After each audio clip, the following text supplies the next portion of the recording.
लेकिन स्वामी जी, न सिर्फ भारत बल्कि पूरी दुनिया में थायराइड की परेशानी से जूझ रहे करीब 60% लोगों को फर्स्ट स्टेज में थायराइड के लक्षण और बीमारी की जो गंभीरता है उसका पता ही नहीं होता।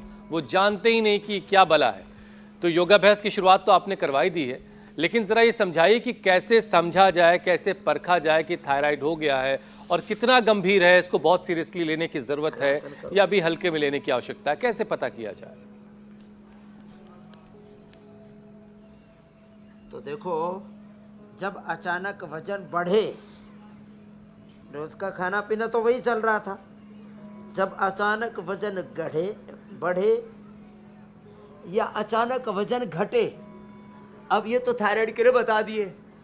अब नीचे उतरो महापुरुषों, वजन बढ़े तो देखो ये अर्धहलासन, ये अर्धहलासन जो मैं कर रहा हूं दोनों पैरों से, अर्धहलासन। फिर ये पादवृत्तासन, द्विचक्रिकासन करें, वजन बढ़ जाए तो, घट जाए तो दंड लगाओ महात्मा जी, आदित्य देव जी। हम तो सीधे लेट के अर्धहलासन, पादवृत्तासन, द्विचक्रिकासन वजन घटाने के लिए कर रहे हैं। मैं दोनों से कर रहा हूं, हमारे परमार देव जी एक एक से कर ले। जब वजन घटे तो दंड लगाना जय हमारे पूज्य स्वामी आदित्य देव जी की तरह। और वजन घट जाए तो दंड लगाओ, बढ़ जाए तो अर्धहलासन, पादवृत्तासन, द्विचक्रिकासन करो, घटाओ, अश्वगंधा ले लो। वजन को बढ़ाना है तो अश्वगंधा ले लो, वजन को घटाना है तो अश्वगंधा के पत्ते खा लो, मेदोहर गोधन अर्क ले लो, वेट गो ले लो, एक एक पैर से, दोनों पैरों से। तो अचानक वजन घटे, अचानक वजन बढ़े, आंखों के सामने अंधियारा सा आने लगे, चक्कर आने लगे, आंखें थोड़ी बाहर की ओर निकलने लगते हैं, ये बुरी हालत हो जाती है। और हार्ट में भी किसी किसी को पेन होने लगता है, अचानक हाँफनी सी होने लगती है।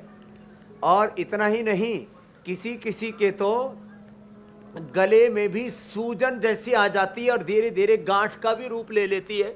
इसलिए हम इसमें उष्ट्रासन भी कराते हैं, ये भी बड़ा अच्छा होता है उष्ट्रासन, ये थायराइड के लिए। और तो उष्ट्रासन भी कराते हैं थोड़ा। अब देखो, घुटने ऐसे करीब 1-1.25 फीट का फासला, एड़ियां ऊपर, पंजे ऐसे खड़े हुए, श्वास भर के ऐसे पीछे लाते हैं। तुम भी बैठे बैठे कछु कर लो, खाली देख ही रहे हो। हाँ, देखो भी, इंडिया टीवी भी देखो भी और करो भी ऐसे, फिर वापस आए ऐसे, जिनसे इतना ना हो पाए तो ऐसे।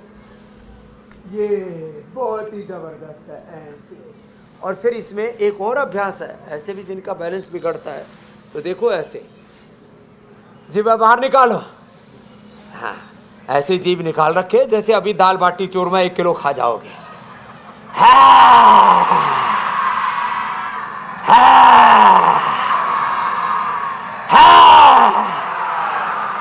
ऐसे आज गर्जना कुछ ज्यादा ही है स्वामी जी। ऐसे सिंहासन करने से, आज मैंने हास्यासन कराया था जोर से, उससे भी थायराइड बहुत अच्छा हो जाता है।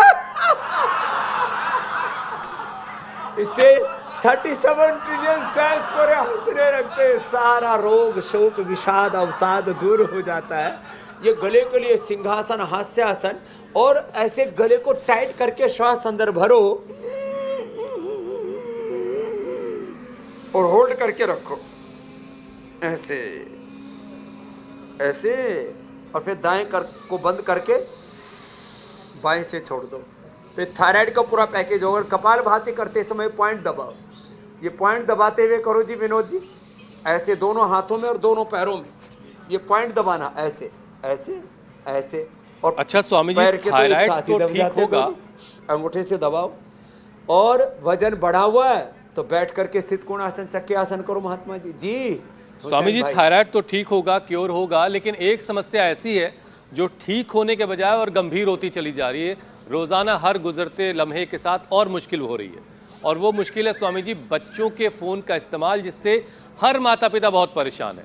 अब एक कहानी मैं आपको गुयाना की सुनाता हूँ। गुयाना में एक बच्ची ने मोबाइल के चक्कर में अपने पूरे स्कूल में आग लगा दी। उसका फ़ोन जो है उनकी टीचर ने ले लिया था और इस बात से नाराज़ बच्ची ने स्कूल में ही आग लगा दी। जबकि मोबाइल सेहत पर कितने साइड इफेक्ट्स अरे डाल कई रहा को है। मोबाइल छीन ले तो बच्चे सुसाइड कर लेते हैं। इस मुश्किल का क्या इलाज है स्वामी जी? और नई स्टडी तो ये भी कह रही है कि फोन की ज्यादा आदत जो है वो थायराइड का मरीज भी बना सकती है। ये मोबाइल एडिक्शन और बहुत आपके सामने अगर खतरनाक टीवी गया। हो आपने स्वामी जी, सच कहा यार, इससे तो देखो मैं आपको इसके तो ये गोयाना की उस स्कूल जी। की तस्वीरें भी हम दिखा रहे हैं। हाँ बताओ, मोबाइल के चक्कर में लाखों लीटर पानी बहा दिया कर्मचारी ने, बाद में तो सस्पेंड हो गया। वो स्कूल जला दिया बच्चे ने। मोबाइल के चक्कर में 2 बच्चों की माँ बच्चे छोड़ के दूसरे के साथ भाग गई। मुझे अभी बताया, मैं सच्ची बोल रहा हूँ, ये सुनी सुनाई बात नहीं कह रहा हूँ। हमारे मित्र जो हमारे गुरुकुल में पढ़े बोले जी बहुत सत्यानाश हो गया बाबा जी, अट्ठानाश हो गया, ये तो चाड़ा ही पाट गया हरियाणा की भाषा में। मैंने कहा हुआ क्या?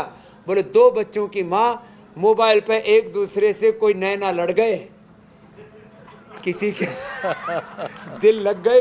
2 बच्चों को छोड़ के उसके बाद में उसके बच्चे उसके पास में आए, माँ के पास में रोए, गांव वाले पकड़ के ले आए तो बच्चों की तरफ देखे ही नहीं।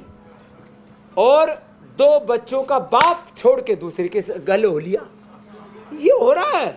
मोबाइल के चक्कर में घर उजड़ रहे हैं, मोबाइल के चक्कर में घरों में आग लग रही है, स्कूलों में आग लग रही है, दिमाग में आग लग रही है, बच्चे पढ़ते नहीं है, स्ट्रेस एंजाइटी डिप्रेशन में चले गए हैं।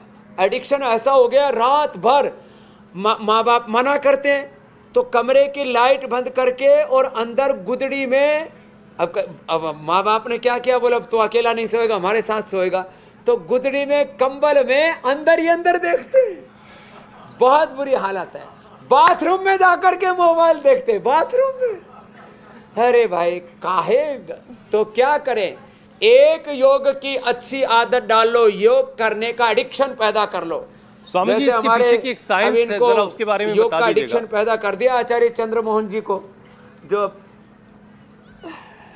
स्वामी जी स्टडी ये कह रही योग का है, एडिक्शन हो रखा। 5-5 हजार बार सूर्य नमस्कार करते हैं, दंड बैठक लगाते हैं। जी स्वामी जी ज़्यादा सेल फोन के इस्तेमाल से थायराइड भी जो हो सकता है, क्योंकि रेडिएशन जब होता है फ़ोन का तो उससे थायरॉक्सिन जो है वो ज़्यादा रिलीज होता है। तो ये कैसे हो रहा है, ज़रा ये भी समझाइए ताकि लोग इसकी साइंस को समझ करके कुछ फ़ोन को अपने से दूर करें, ज़रूरत के वक्त ही इस्तेमाल करें। मोबाइल के ज़्यादा एक्सपोजर से एक तो आंखों पर असर पड़ता है, सीधा असर ब्रेन पर पड़ता है, और जब ब्रेन पर असर पड़ता है तो सीधी सी बात है पिट्यूटरी ग्लैंड पर पड़ता है। और पिट्यूटरी ग्लैंड जो है वो मास्टर ग्लैंड है, पीयूष ग्रंथि, वो इसके गड़बड़ होने से फिर T3 T4 गड़बड़ हो जाता है, TSH गड़बड़ हो जाता है। तो आंखों पर असर पड़ा, दिमाग पर असर पड़ा, पिट्यूटरी ग्लैंड पर असर पड़ा। उसका असर फिर ये पड़ा कि किस समय कितनी मात्रा में कौन सा हार्मोन रिलीज होना है, ये पिट्यूटरी ग्लैंड तय करता है। तो T4 T3 भी गड़बड़ हो गया। मोबाइल के ज़्यादा एक्सपोजर से आदमी को भूख प्यास का भी नहीं पता लगता, कुछ भी खाता रहता है, मोबाइल देख रहा है, उसी पर पिक्चरें देख रहा है और अपनी पिक्चर खराब कर रहा है। फेसबुक के ऊपर लगा पड़ा है, अपना फेस का थोबड़ा खराब हो रखा है, चेहरा निस्तेज हो गया, गाल अंदर चिपक गए हैं और आंखों पर मोटा सा चश्मा लग गया, चेहरे का तेज गायब हो गया है, मुंह ऐसा हो रखा है जैसे किसी ने, ये जैसे आम है ना, आम तो उसके गुठली फेंक रखे हो ऐसे सड्डीमल हो रखे। क्यों? मोबाइल का प्रयोग कर करके और अपनी सुध बुध भूल गए।